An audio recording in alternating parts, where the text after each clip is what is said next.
네, 오늘 믿음의 눈을 따라라는 제목으로 말씀을 함께 나누도록 하겠습니다.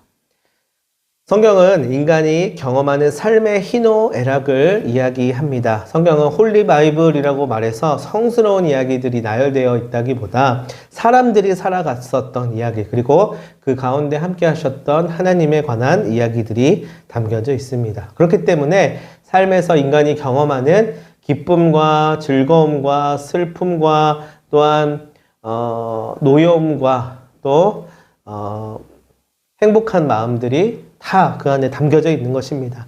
좋을 때도 있고 화가 날 때도 있으며 사랑할 때도 있고 미워할 때도 있습니다. 또한 슬플 때도 있고 기쁠 때도 있다는 것이죠. 이러한 여러 감정들을 느끼며 알 수 없는 앞날을 무방비한 상태에서 맞닥뜨리게 됩니다. 따라서 나의 생각과 의지와는 상관없이 할 수 없는 여러 일들 앞에서 우리는 이 희노애락의 감정을 느끼게 되는 것이죠. 그리고 하나님 아버지를 믿는 우리 신앙인들은 이러한 예측 불허의 삶을 살아가면서 하나님 아버지와 대화하고 이제 묻고 또한 응답을 받으면서 살아가게 되는 것입니다. 그 모든 내용들을 잘 담아내고 있는 것이 바로 이 성경이라고 하는 것이에요. 그렇기 때문에 성경이라고 해서 정말로 그냥 성스럽고 거룩한 경전이기 때문에 우리와는 조금 동떨어져 있는 전혀 다른 삶을 담아내는 이야기라고 볼 수 없는 것입니다. 성경이라고 하는 것을 성스럽게 여겨서 거룩하게 케이스에 보관하거나 훼손하지 않게끔 물론 잘 관리하는 것은 중요하지만 그것 자체가 마치 우상처럼 여겨질 필요는 없다는 것이에요. 우리와 다른 이야기를 담아내는 이야기가 아니라는 것입니다. 분명한 것은 지금과는 다른 시대와 문화 가운데서 오늘 우리가 미처 경험하지 못하는 하나님을 말 그대로 생생하게 경험하였다 정도로 우리는 성경을 읽어야 되겠습니다. 그렇기 때문에 성경의 내용들이 너무 허구적으로 꾸며낸 이야기처럼 우리는 느껴질 수도 있지만 이는 실제로 한평생을 살아간 우리와 같은 사람들의 신앙의 이야기를 전하고 있다라고 생각할 수 있고요. 살아계신 하나님을 실제적으로 증언하는 이야기구나라는 걸 통해서 나에게 적용해 볼 수 있는 것이죠. 그리고 이 내용들은 이제 다시 오늘 우리의 시간 속에서 우리의 가슴과 내면에 들어와 부딪혀야 의미가 있는 거예요. 성경이라고 하는 것이 의미가 있기 위해서는 그 목적을 달성하기 위해서는 그냥 홀리바이블로서 끝나는 것이 아니라 내게 와서 나의 삶 가운데 말을 걸고 그것이 사건을 통해서 부딪혀야 한다는 것입니다. 말을 걸어오고 메시지를 전달해 줍니다. 하나님께서는 2000년 전에 구약시대에만 말씀하셨던 분이 아니라는 사실을 경험해야 하는 것이에요. 왜냐하면 그때나 지금이나 살아계신 성령님께서는 동일하시고 똑같이 우리 가운데 일하시기 때문입니다. 이는 우리에게 분명한 교훈을 전달해 줍니다. 우리를 살리시고 생명을 주시는 분이 바로 다름 아닌 예나 지금이나 하나님 한 분이시라는 것을 알게 합니다. 다른 말로 말하면 다른 어떠한 것도 우리에게 생명을 줄 수 없고 우리의 삶을 책임져 주지 못한다는 뜻입니다. 오늘 우리가 읽었던 본문을 보면 31절에 여호와스 왕이 등장합니다. 이 여호와스 왕은 우리가 잘 알고 있는 요시야 왕의 아들입니다. 요시야 왕은 어떤 사람이었습니까? 유다의 왕 가운데 하나님 앞에 올바른 길을 걸었었고 우상을 제거하여 이스라엘 백성들을 신앙의 길로 올바로 인도했던 선한 왕이었습니다. 이 요시야 왕이 죽고 난 후에 그의 아들 여호와스가 왕이 되었는데 딱 3달 만에 이집트 바로 느고 왕에게 잡혀서 파라오 느고라고 얘기하죠. 이집트로 끌려가 그곳에서 죽게 되었다라고 이야기합니다. 이집트 이 느고 왕은 요시야 왕의 아들 가운데 이집트의 우호적이라고 하는 엘리야김을 왕으로 삼고 그의 이름은 여호와김이라고 바꾸어 버립니다. 그리고 은과 금을 이집트의 조공으로 바치게끔 하였습니다. 이런 일들이 일어난 이유는 역사적으로 볼 때는 아시리아 제국과 바벨론 나라의 전쟁으로 인해 아시리아를 돕기 위해 이집트가 올라가는 길에 일어난 사건이지만 성경은 이런 일이 벌어지게 된 원인이 바로 여호와스의 악행 때문이다 라고 이야기하고 있습니다. 그는 아버지 요시야 왕이 이집트 군대가 아시리아 군대를 돕기 위해 올라가는 것을 막기 위해 전쟁에서 전사하여 왕이 되었습니다. 나라가 위급한 상황입니다. 그렇다면 아버지 요시야 왕이 하나님을 섬긴 그 신앙으로 하나님의 도우심을 구하는 믿음의 모습을 보였어야 하는데 왕이 된 그 3개월의 시간 동안 23장 32절을 보면 뭘 하냐면 우상을 섬기게 됩니다. 32절 말씀에서 이렇게 이야기합니다. 여호와스가 그의 조상들의 모든 행위대로 여호와 보시기에 악을 행하였더니. 자, 요시야 왕의 아들이었던 여호와스는 아버지 요시야가 그토록 몸부림치며 나라를 거룩하게 개혁하려고 산당들을 제거하고 우상을 버리는 개혁을 일으켜 하나님만 섬겼는데 아버지 요시야의 길을 따르지 않았어요. 이전에 악한 왕들이 했었던 것처럼 우상 앞에 나아가 악행을 저지르게 되었다는 것입니다.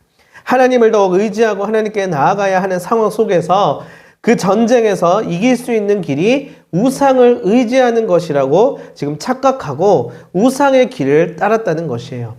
여러분, 우리가 봤을 땐 참으로 미련하고 안타까운 일이 아니겠습니까? 그런 여호와스를 하나님께서는 돕지 않으셨습니다. 보호하지 않으셨습니다. 네가 믿는 우상이 너를 구하는지 한번 보아라 라고 놔두신 것입니다. 그 결과는 패배였습니다. 망하는 것이었습니다. 이집트 느보 왕에게 패하여 사로잡혀 포로로 쇠사슬에 묶여 이집트에 끌려가게 된 것입니다. 결국 이집트에서 포로로 죽임을 당하게 됩니다. 여러분, 우리 또한 우리를 돕는 분, 우리를 책임지시는 분, 우리를 선하게 인도하시는 분이 누구인지 분명하게 알 필요가 있습니다. 여러분, 우리를 도우시고 보살피시는 분이 다름 아닌 천지를 지으신 여호와 하나님이심을 정말로 믿으십니까? 나의 형편과 처지 속에서 그분이 살아서 일하고 계심을 정말로 믿으십니까? 참 재밌게도 이러한 사실은요, 우리가 할 수 없는 것을 인정하게 될 때 밝히 드러난다라는 사실에 주목해야 합니다. 그러니까 우상을 섬기는 일은 내가 할 수 있다고 생각하는 그 일 가운데 결국은 우상이 등장한다는 것이고요. 반대로 내가 할 수 없다는 것을 자각하고 인정하고 그 가운데 하나님을 의지하는 마음이 채워지게 된다는 것이에요. 하나님 없이 해보려고 하는 모든 시도들 가운데서는 왠지 될 것만 같은데 안 되는 일들이 일어나게 됩니다. 마치 오늘의 본문의 상황과도 같다는 것이에요. 그렇지 않습니까? 우리 또한 자신의 무능함을 느끼고 또한 주변의 많은 사람들이 결코 해결해주지 못하는 여러 근본적인 문제들을 만났을 때에 주로 무력감이라고 하는 것을 느꼈을 것입니다. 다른 어떠한 무엇을 의지하고 붙잡아 보아도 어쩔 수 없는 한계를 지님을 또한 경험했을 것입니다. 그런데요, 그때에 다름 아닌 신앙의 힘이 발휘하는 것입니다. 눈에 보이지 않아도 이 세계를 초월한 존재라고 말할 수 있는 하나님에게 자신의 상황을 토로하는 것이죠. 오늘 우리는 성경을 통해서, 이 예배를 통해서, 또한 기도를 통해서 하나님을 만나고 또한 알고 경험하는 법을 배웁니다. 기독교의 하나님은 눈에 보이는 돌로 된 우상이나 금으로 된 우상이 아닙니다. 만약 그렇게 우리의 눈에 보이는 이미지를 가지고 있는 신이라면 그것은 눈에 보이는 우리와 같은 한계를 지니고 있을지도 모릅니다. 사실 예수 그리스도께서도 눈에 보이는 인간으로 오셨죠. 자, 그래서 인간적인 한계를 그대로 가지고 있었습니다. 무엇보다도 물과 피를 모두 흘리며 죽음이라고 하는 것을 먼저 경험하셨잖아요. 그러나 그렇기 때문에 우리의 죽음을 대표하여 죽으실 수 있었다는 사실을 알아야 합니다. 신이 장난처럼 죽음 체험을 그냥 한 것이 아니라 진짜 인간이 되셔서 인간의 죽음을 바로 완결시키신 것입니다. 그리고 하나님 되심을 이제 부활을 통하여서 증명하셨습니다. 우리는 그 하나님의 부활을 믿는 것이고요. 그렇다면 눈에 보이지 않는 주님을 3일 동안 그대로 방치된 채로 기다려야 했던 제자들은 과연 어떤 심정이었을까요? 그러나 그것이 바로 믿음의 시작점이라는 사실을 우리는 알 수 있습니다. 3일 후에 다시 사셔서 제자들에게 보이셨을 때 도마라고 하는 제자는 못자국을 만졌을 때의 그 믿음을 알게 됩니다. 그 믿음은 어쩌면 눈에 보이는 실제이자 증거였을지도 모릅니다. 그리고 다시 하늘로 올라가셨을 때는 이제부터 믿음의 시간이 정말 본격적으로 시작된 것입니다. 그리고 지금 우리가 그것을 경험하고 있는 것이나 다름없습니다. 지식적으로 경험적으로 만지고 보고 검증하여서 결과물을 내는 일이 아니라는 사실이에요. 주님을 믿는 믿음의 시간인 것입니다. 도마가 내가 직접 봐야만 믿겠습니다 해서 정말 예수께서 보여주셨을 때는 거봐 내 말이 맞았네. 야 이거 내가 하길 잘했다라는 마음보다는 정말 주님께서 부활하셨는데 내가 그것을 믿지 못했다라고 하는 부끄러운 마음이 먼저 들었던 것이에요. 그리고 나서 도마와 같은 우리는 시간을 동일하게 보내고 있는데요. 여전히 나는 눈에 보이는 증거가 있어야 되고 이미지가 있어야 되고 형태가 있어야 된다라고 말하는 그 모습 속에서는 믿음이라고 하는 것이 작용하는 것이 아니라 그저 표정만 있는 거예요. 그러나 주님께서는 이 믿음의 시간을 통하여서 비로소 신학이라고 하는 것을 말씀하시는 거고요. 또한 하나님을 믿는 자로서 복된 길을 걸어갈 수 있는 그 믿음의 일들을 이루어 나가신다는 것이에요. 눈에 보여지고 나타내지고 이미 드러난 것들이 내게 있어서 감추어져서 믿음이라는 것을 통하여서 보는 것이 아니라 그냥 이미 보여져가지고 그것을 믿을 필요도 없이 나타나는 것이라며 우리는 하나님을 마주하는 것도 그렇고 느끼고 알고 경험하는 모든 것들이 감당할 수 없는 것이에요. 여러분 하나님을 감당할 수 없이 느끼고 싶고 감당할 수 없이 그것을 부딪혔다고 생각해 보십시오. 그러면 우리는 견뎌낼 수가 없는 거예요. 그러나 예수께서 인간이 되셔서 우리에게 눈높이를 맞춰주셨던 것은 우리가 주님을 더욱더 알고 주님을 깨닫고 주님을 사랑할 수 있도록 하시는 방법이었습니다. 그리고 지금 이 믿음의 시간 속에서 우리는 한평생을 살아가며 우리의 10대, 20대, 30대, 40대 인생이라는 그 여정의 시간 동안에 우리가 보고 느끼고 경험하고 희노애락을 통하여서 하나님을 알아가는 것이에요. 그러나 완벽하게 알 수는 없어요. 믿음의 시간이니까요. 그러나 그때의 그날에 정말 주님을 마주하게 되는 날이 올 것입니다. 그때까지 우리는 주님을 증거하는 자로서 살아갈 수 있는 것입니다. 그것이 믿음의 시간이요. 우리에게 있어서는 참된 축복을 누릴 수 있는 그 주님을 알아갈 수 있는 시간이라는 사실을 기억해야만 합니다. 구약의 이스라엘 백성들은 그것이 사실 그렇게도 어려웠던 것입니다. 우상을 끊어내지 못했던 이유가 그것입니다. 하나님을 믿고 싶었어요. 그래서 뭔가 눈에 보이는 것을 만들어야겠다는 것이죠. 믿음의 시간은 박살이 나고 그저 우상만 살아나게 된 것입니다. 왜냐하면 다른 나라는 다 눈에 보이는 우상이 있었습니다. 기독교 신학자 폴 틸리라고 하는 사람은요, 그러한 여타 우상들 위에 있는 참된 신이신 하나님을 이야기합니다. 영어로 Gods above Gods이라고 이야기하는데요. 너무나도 많은 이 세상의 신들, 세상의 우상들 위에 있는 하나님이 참된 신이라는 이야기입니다. 하나님께서는 그런 여호와스를 이집트 왕 느고를 통하여서 심판하셨고요. 3개월 만에 왕자에서 포로로 이집트로 끌려가게 하신 것입니다. 여호와스를 대신하여 이복 형제였었던 요시야 왕의 다른 아들 여호야김이 왕으로 세워졌지만 그 역시도 놀랍게도 37절에 보면 여호야김이 그의 조상들이 행한 모든 일을 떠나서 여호와 보시기에 악을 행하였더라 라고 이야기합니다. 여호야김이 어떠한 모습의 악한 행위를 했는지는 본문에서 알려주고 있습니다. 이집트 느보 왕은 여호와스를 사로잡아 포로로 이집트로 끌고 가면서 여호야김을 유다의 왕으로 세우고 속국으로 이집트를 섬길 것을 지시하면서 많은 금과 은을 조공으로 바치라고 해요. 여호야김은 형 여호와스가 왕이 되어 3개월간 행한 미련하고 악한 모습을 보았습니다. 그 결과도 보았습니다. 하나님을 버리고 악한 길을 갔기에 하나님이 아닌 우상에게 도움을 구하고 의지했기 때문에 구원과 승리가 아닌 패배와 포로가 되어서 이집트로 끌려가게 된 하나님의 심판을 보았습니다. 자, 그렇다면 여호야김은 깨닫고 돌이켜야만 했었습니다. 하나님을 의지하는 믿음으로 나아갔어야만 했었습니다. 즉 이집트 조공으로 내야 할 많은 금과 은 내가 낼 것이 아니라 백성들에게 징수해서 내면 되지라고 하는 무책임한 모습을 그러나 보이게 됩니다. 안타깝게도 여호야김은 깨닫지 못했던 것입니다.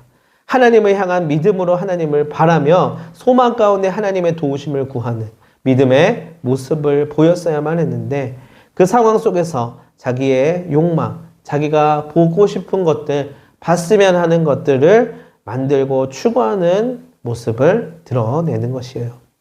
그러한 요아김 왕을 하나님께서는 결국 심판하십니다. 24절 1절부터 4절까지 이렇게 이야기하죠. 요아김 시대에 바벨론의 왕 느부갓네살이 올라오며 요아김이 3년간 섬기다가 돌아서 그를 배반하였더니 여호와께서 그의 종 선지자들을 통하여 하신 말씀과 같이 갈대의 부대와 아람의 부대와 모압의 부대와 암몬 자손의 부대를 요아김에게로 보내 유다를 멸하려 하시니 이 일이 유다의 임함은 곧 여호와의 말씀대로 그들을 자기 앞에서 물리치고자 하심이니 이는 므낫세에 지은 모든 죄 때문이며 또 그가 무죄한 자의 피를 흘려 그의 피가 예루살렘에 가득하게 하였습니다. 여호와께서 사하시기를 즐겨하지 아니하시니라. 자, 여러분, 우리는 열왕기의 말씀에 나오는 왕들의 삶을 통해 역사를 다시금 돌아보았으면 합니다. 그리고 우리 스스로를 다시금 점검해 봐야만 할 것입니다. 우리는 어떻습니까? 하나님의 살아계심과 그분의 역사하심을 의지하는 인생입니까? 아니면 다른 여타 우상들에게 온통 마음을 빼앗기고 있습니까? 한마디로 말해서 세상의 지혜와 지식과 물질과 명예만을 쫓고 있느냐는 것입니다. 저도 마음만은 하나님을 의지하면서 살고 싶은데요. 이 현실이 그렇지 않은데 어떡합니까? 라고 말할 수 있습니다. 네, 그렇습니다. 우리가 현실 가운데 느끼는 우리의 고민과 아픔과 상처와 눈물, 그 누가 다 알겠습니까? 나 자신이 겪고 있는 건데 그 누가 그것을 다 공감할 수 있겠냐는 것이죠. 그러나 성령께서는 어제나 오늘이나 모두 알고 계신다라고 하는 사실을 믿어야 하는 것이에요. 그것을 믿어야지 우리가 성경에 있는 이야기도 나의 이야기로 취할 수 있고 성령이 살아계시고 내 가운데 역사하시고 말씀하시고 안 될 것 같은데 지금 내 상황이 좀 어려운데 또 내가 이 방법을 취해야만 살 수 있을 것 같은데 라고 하는 순간에 살아계신 성령 하나님이 살아계시고 내 안에 살아계시고 내 삶 속에서 역사하시고 그 증거를 성경 속에서 보여주셨고 우리는 그걸 통하여서 다시금 정해 볼 수 있는구나 라고 하는 사실을 믿어야 하는 것이에요. 그렇지 않으면 성경에 있는 이야기들은 아무 쓸모없는 이야기들이고 이걸 통하여서 내가 이익을 추구하거나 돈을 벌거나 하는 수단으로밖에 사용할 수가 없는 거예요. 목사들도 마찬가지고 교회들도 그런 목적이 나도 모르게 될 수밖에 없는 것입니다. 그러나 정말 하나님께서 살아 역사하시고 성령께서 내게 말씀하시는 것으로서 내가 이 말씀 가운데 들어간다면은 정말로 하나님께서 이끌어 가시는 그 모습이 삶을 통해서 드러낼 수밖에 없는 것이죠. 눈에 보이지 않을 뿐이라는 사실에 주목하시기 바랍니다. 우리가 지금 이렇게 기도하고 붙들고 하는 것들이 바보이기 때문에 하는 게 아니지 않습니까? 우리 한 영혼 한 영혼을 책임지시고 이끄시는 하나님을 믿고 따르기 때문입니다. 여러분, 그래서 신앙이라고 하는 것은 체험입니다. 사회학적으로 경험적으로 증명할 수 없는 개개인의 고백인 것입니다. 그것을 쉽게 말해서 우리 간증이라고도 말할 수 있잖아요. 이러한 간증을 계속해서 말할 수 있는 여러분들이 되시기를 소망합니다. 어떻게 보면 스토리텔링이죠. 여러분, 그것은 돈 주고 살 수 있는 거 아닙니다. 지식적으로 증명할 수 있는 것도 아닙니다. 다만 성령이 내 안에 역사하신다는 것을 믿음으로 그 길을 걸어가 보는 것이에요. 그렇다면 오늘 우리가 기도하고 의지해야 할 분, 여러분 누구입니까? 나를 가장 잘 아시고 나의 기도를 들으실 분은 누구입니까? 바로 성령 하나님입니다. 그분께 나아가 치유함을 받고 비로소 이와 같은 믿음의 간증을 하실 수 있는 모두가 되시기를 바랍니다. 여러분, 성령은요, 죽어있는 분이 아닌 살아계시는 분입니다. 죽은 자의 하나님이 아니라 오늘 우리와 함께 살아있는 하나님이십니다. 그러니 그분과 대화하십시오. 소통하십시오. 그분께 아뢰십시오. 분명히 응답받으시고 때에 따라 돕는 은혜를 허락하신다는 사실을 여러분 체험하시기를 바랍니다. 내가 산을 향하여 눈을 들리라. 나의 도움이 어디서 올까? 나의 도움은 천지를 지으신 여호와에게서로다. 아멘. 시편 121편에서 시편의 기자는 눈을 들어 주를 바라보았다라고 이야기합니다. 우리 또한 믿음의 눈을 들어 주님을 바라볼 수 있기를 바랍니다. 나를 향한, 세상을 향한 눈을 감고 주님을 향하여 눈을 뜨고 빛 대신 주님을 눈이 시리도록 바라보시기를 바랍니다. 그러면 좋은 날 있을 것입니다.